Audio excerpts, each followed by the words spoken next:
যাতে হয় অবশ্যই সেটা ব্যবস্থা করতে হবে, বিচার আমরা চাই।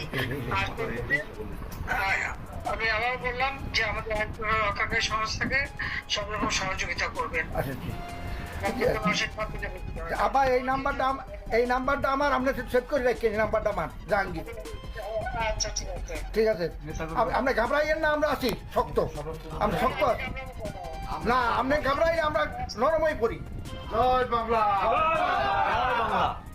বুধবার 14 আগস্ট ভোরে বরগুনা থেকে তাকে গ্রেফতার করা হয়। বিষয়টি নিশ্চিত করেছেন বরগুনা সদর থানার ওসি AKM মিজানুর রহমান।